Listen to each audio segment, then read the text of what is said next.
Maandag 24 Augustus 6:58 in my virtuele ateljee professor André Dievenage. Daar is professor Dievenage. Môre Isak. Lekker om weer 'n slag vir jou te sien. André jag deesdae onder die hele wêreld vol. Ons moet bietjie daarby moet gaan kuier want ek dink hy het baie biltong. Ja Isak, daarom so 'n paar geleenthede oor my pad gekom en so aan die beste van dit kon maak. So ja, dit was 'n goeie lekker. Baie lekker. André, ons wil jou 'n bietjie in die werk steek vir oggend. Ek sien die laaste tyd en wonder as ek so kyk na die meningspeilings wat al die verskillende instansies en mediahuise die lig laat sien, dan klink dit vir my die ANC is by 'n verskriklike diep krisispunt. Maar nou het ek ook al die ANC leer ken so in al die jare wat ek nou hierdie werk doen. En dan wonder ek nou laat aan, as dit nou tyd is vir diep dink. Hoe diep by die ANC regte geval is ons besig om onsself te flous, wag daar 'n verrassing op ons. Maar hulle toe nou die afgelope naweek hulle burgemeesterskandidaate in Sandton aankondig. Toe kondig hulle nie kandidaate aan nie, maar 'n finaliste lys. Wat toe nou vir my sê, maar wag so bietjie, hier is dalk 'n dieper krisis as wat mens wil toegee. Maar toe dog ek moet vir jou vra. Wat gebeur op die oomblik by die ANC? Isak, kom ons kyk wat ons weet en dan kyk ons wat vandag aangaan en dan maak ons 'n projeksie vorme van wat ons weet. Nou as ek net vinnig histories kan kyk. Sedert 2004 sê 69,7% van die steun gekry het. Was daar met elke verkiesing 'n verswakkende stel steun vir die ANC. En dit het dan nou gedaal tot by omtrent hierso 57,iets% in 2019 en 40% nasionaal provinsiaal in 2024. Nou teen hierdie agtergrond is daar onlangs verskeie meningspeilings gedoen om te kyk hoe die ANC se steun lyk en wat ons kan verwag van partye. Dit was veral die Social Research Foundation wat redelik prominent was met natuurlik Gerard van Onselen wat 'n baie bekende ontleder is en die perspektiewe vir die ANC lyk baie sleg. Die syfers lê hier in die orde 4-35%. Daar is sommige wat dit gooi na 30% en onder 30. En dan wat in besonder interessant is, hoewel dit deel van 'n groter patroon is wat ons sien in Suider-Afrika, en dit is dat die bevrydingsbewegings die meeste steun in die metropole verloor. Nou van ons in hulle se meningspeiling in Johannesburg wys dat die ANC steun op so wat 18% staan op die oomblik. Maar nou moet ons net onthou, ons is nou in Augustus 2026. Ons is nog nie in November nie. En hier's 'n paar interessante is. Die eerste is dat die ANC gewoonlik 'n bietjie momentum optel kort voor die verkiesing.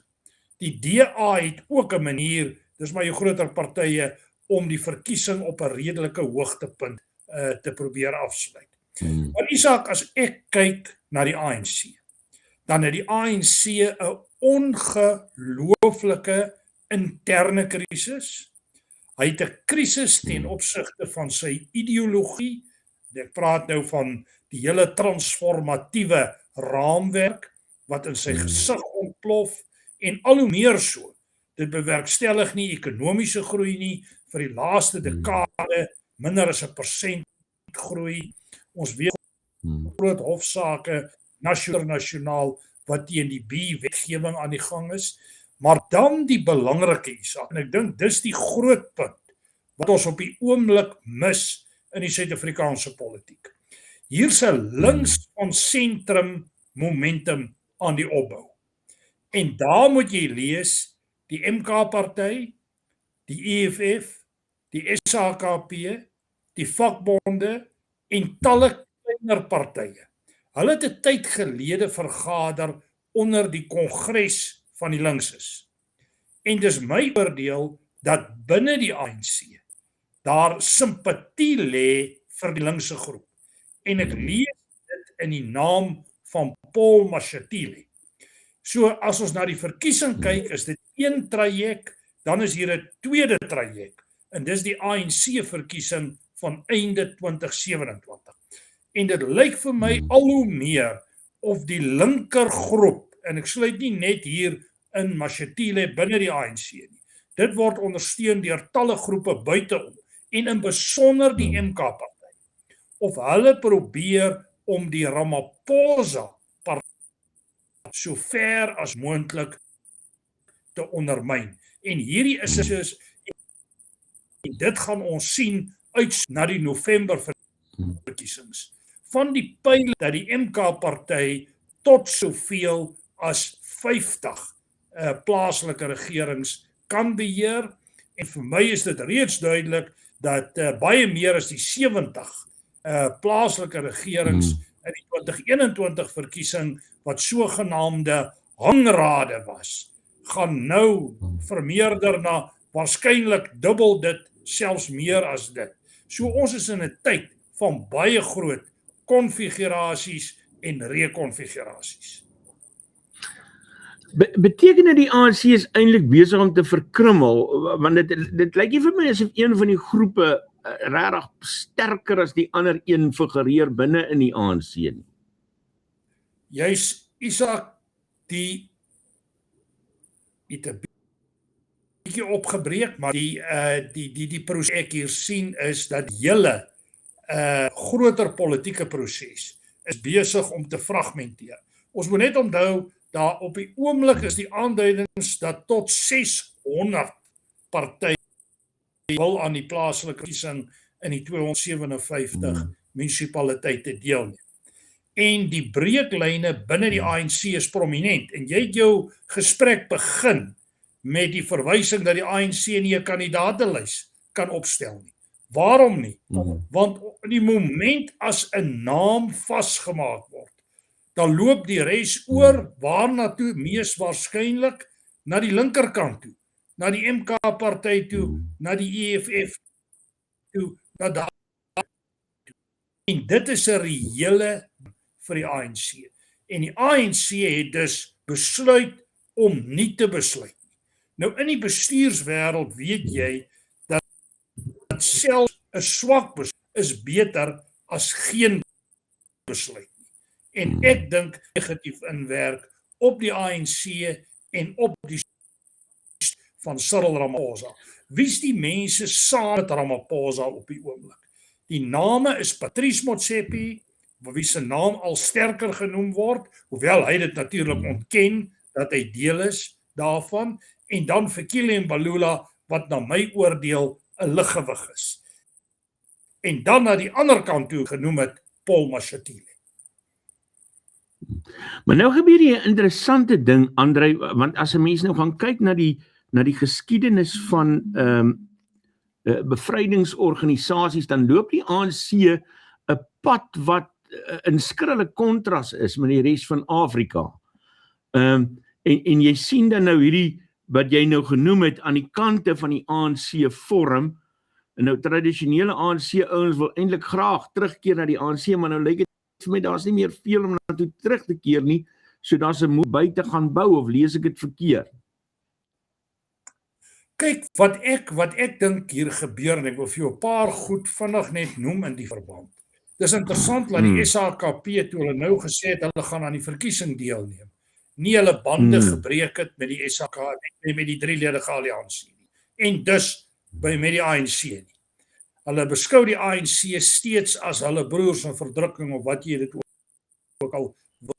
Selfde met Jacob Zuma. Zuma wou sy lidmaatskap van die ANC opgee.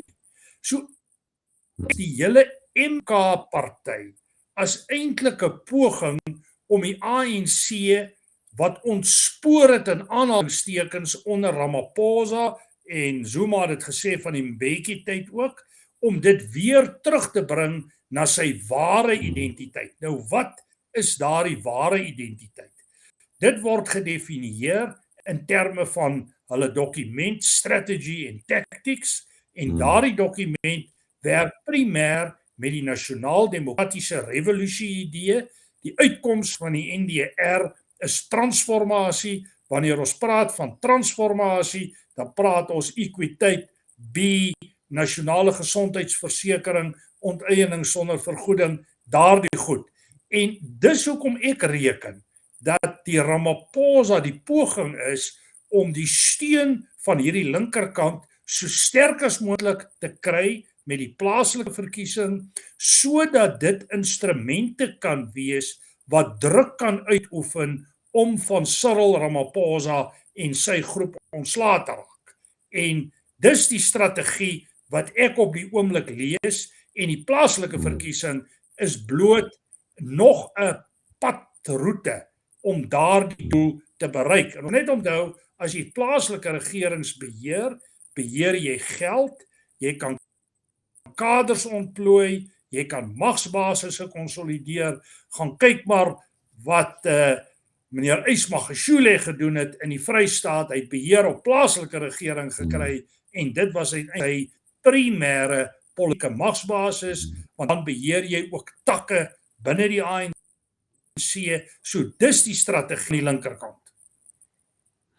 Vir Kilian Veluna en Lesofie het die naweek laat blyk dat Cyril Ramaphosa die gesig is van die plaaslike verkiesingsveldtog. En as ek nou so na jou luister, dan wil ek nou vir jou vra, is dit 'n slim strategie of is dit maar net 'n desperate erkenning dat die plaaslike ANC leierskap so besmet is met diensleweringskrise dat Letuli Huis hulle nie durf waag om dit op plakate te sit nie? Wel, ek dink Isak, dit is 'n element van omtrent alles wat jy daar sê. Dis interessant dat die Demokratiese Alliansie 'n meer gedesentraliseerde strategie volg met plaaslike kandidaate en hulle gesigte wat hier verskyn op plakate in die dorp en so aan en so aan. Teen glo ek dat die ANC nie by magte is om met iemand anders as Ramaphosa te kan werk. En op hierdie stadium is Ramaphosa geensins 'n ideale keuse nie, maar hy is die beste wat die ANC het op die oomblik. En ek sê nie 'n beste keuse nie, want ons weet sy leierskap het baie mense diep bekommerd oor wat hy gedoen het en veral wat hy nie gedoen het in die land nie. Hy het die hele Pala skandaal wat om hom hang, die hele Makwanasie ondersoek impliseer hom tog ook maar, al is dit indirek as die mees verantwoordelike persoon. Ek kan nie dink dat Zenzo Mshunu, commissaris van polisie, besluite kan neem soos hy wel neem sonder dat die president hoegenaamd daarvan weet nie. So ek dink die president is die beste wat hulle het, maar hy's geensins nie gekontamineer nie. As mens kyk na die ouditeur-generaal se verslae, die ineenstorting van water en riool-infrastruktuur, die finansiële krisisse in munisipaliteite, en Cyril Ramaphosa wat vra dat die ANC se kiesers hulle weer 'n kans moet gee.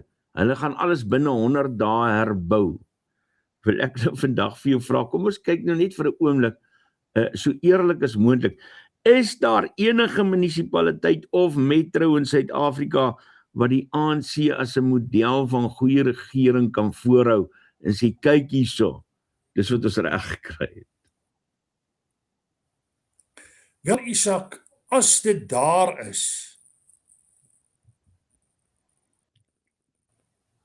ek het jou nie gehoor op die einde nie, ons het 'n bietjie 'n klankonderbreking gehad, maar ek het laas gehoor toe jy vra, is daar net een munisipaliteit wat suksesvol is? Ek moet sê, as jy dit meet aan die doelstellings wat die ANC stel, is ek nie bewus van 'n enkele een. Maar ek is wel bewus van die groot getal, en nou praat ons van om 90% van munisipaliteite wat ernstige bestuurs- en finansiële uitdagings het. Kom gestel, Isak, soos ek vir julle in staatsleer probeer leer het destyds, die raamwerk is een van institusionele en politieke verval. Stelsels val uit mekaar uit. En ek gaan vir jou nou 'n voorbeeld noem. Ek bly hier in 'n kompleks in die krag, ons het 'n kragonderbreking gehad, ernstig vir 'n week lank. So 'n week of 2-3 gelede. En die resultaat is onmiddellik by al die mense, hulle sit sonpanele op. Ek tendens al hoe meer op dat mense breek weg uit die stelsel. Jy bedryf dit wat ons noem enklawe politiek. Jy kry jou eie energie, jy kry jou eie water, jou eie veiligheid en sekuriteit, of jy maak jou eie. Dis hoe ons hier in Potchefstroom op die oomblik doen.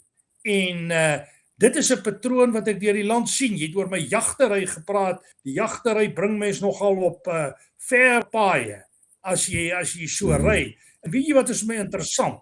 As ek deur die klein dorpies ry, dan is daar een groot bord wat jy nie kan mis nie. En daai bord se naam is SASSA.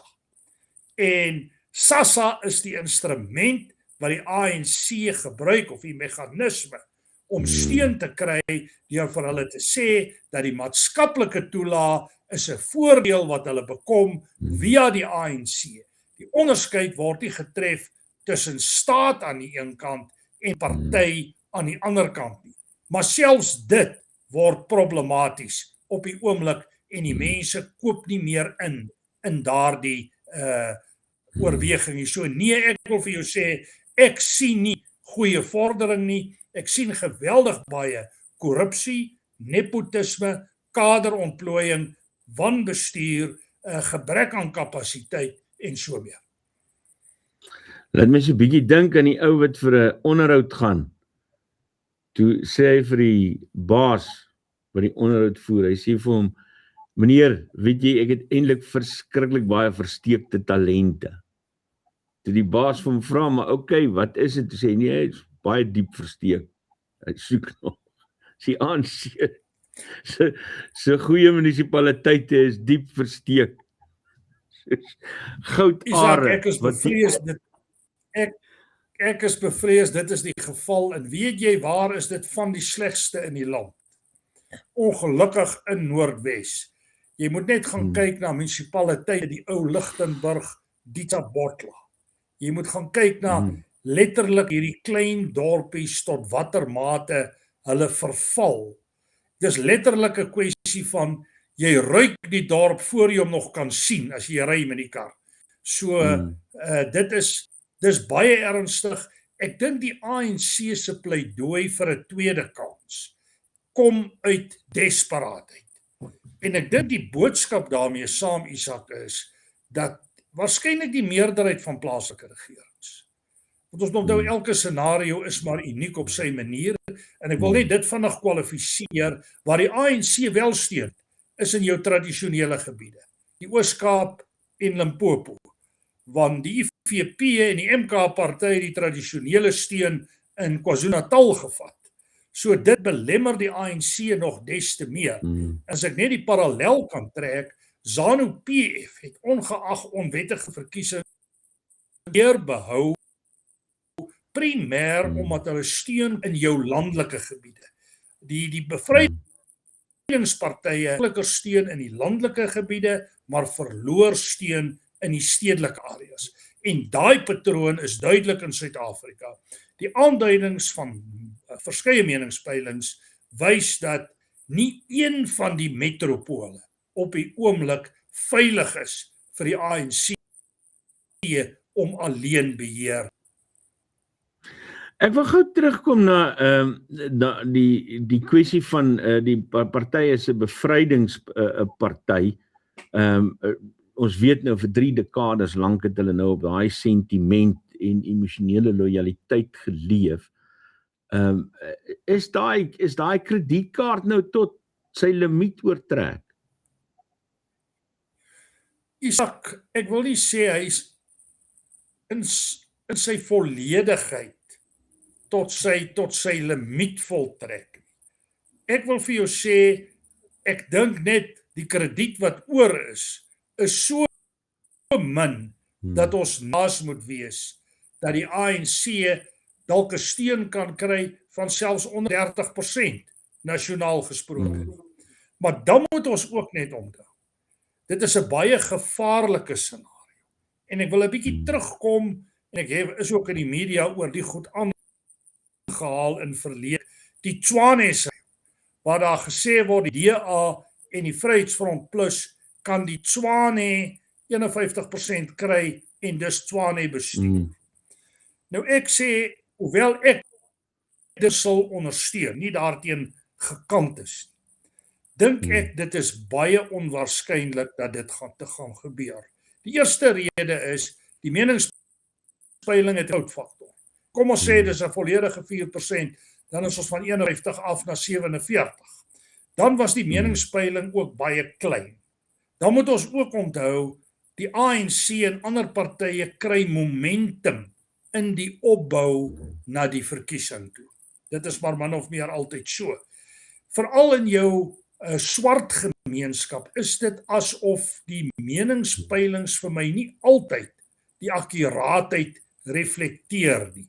Dis asof hulle effens buite die nette funksioneer. Jy sien dit veral by 'n party soos die IFP, as jy na meningspeilings gaan kyk. So en dan al hierdie partye, ANC, die MK, die EFF, Action South Africa en wie ook al mekaar saamwerk en hulle sluit, is ek van mening dit kan 'n groep as wat die Vryheidsfront Plus en die DA. Maar baie gaan natuurlik afhang van wat is die verhouding tussen die ANC en die MK party, wie is die leierskap, en dan 'n versie in hierdie klaaglied, kan 'n mens nou maar sê, is die feit dat ons nie suksesvol is met koalisiepolitiek nie. Op die oomblik, en kyk met koalisiepolitiek, en dit is werksaam met die doel om te bereik wat jy weet jy nie volledig kan bereik nie, jy moet kompromieë sluit.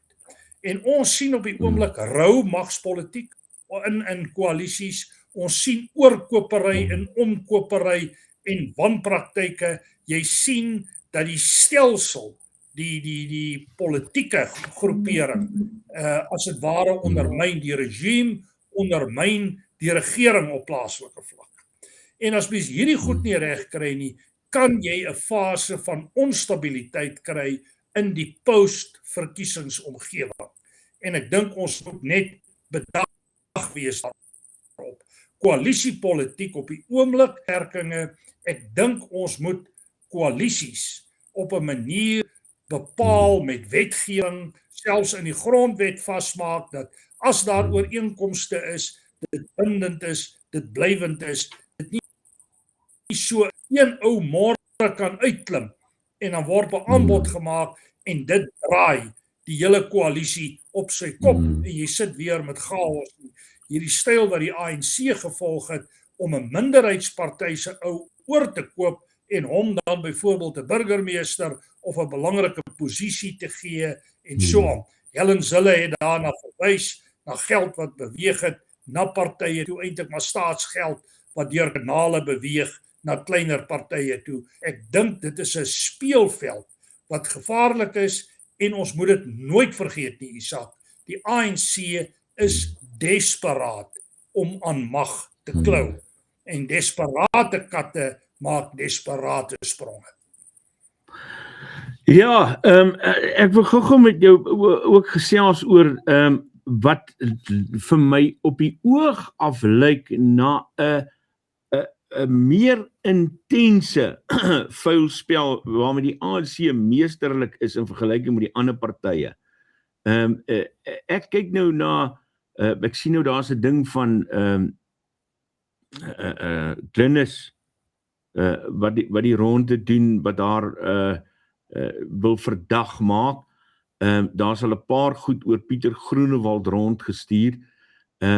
Ek het my bedenkinge oor hierdie ondersoek teen Mark Burke wat skielik so uit die bloute uitkom en die pogings om Mark op 'n persoonlike basis daarbey te betrek. Dit lyk vir my die ANC is meesters met hierdie tipe sosiale media politieke vuilspel wat hulle rondstuur. Isak, ja, ek wil nou nie beweeg na die vlak van conspiracy theory of samesweringsteorieë nie. Mens weet nie wat agter die skerms gebeur nie, maar ek weet 'n tyd gelede, miskien moet ek dit eers sê, dit is bekend dat die Russe 'n manier het om in te meng in verkiesings. En ons het dit histories in talle gevalle gesien, dit word ook genoem in die VSA en so meer. En ek is bewus daarvan dat 'n paar maande gelede daar 'n vergadering in Johannesburg was tussen Fikile Mbalula en lede van die FSB. En ek kan nie dink dat daar nie gepraat is oor die verkiesing. En dit is vir my ongelooflik interessant, en ek sê nie, ek wil nie die konneksie direk maak nie, ek spreek die vermoede uit, dat daar bepaalde strategie en taktiek bespreek is. En nou kyk ons wat op die oppervlakte gebeur. Die DA het nou gehad. Hulle die John Steenhuisen episode gehad, nou baie sal sê, wat het dit met enige iets te maak?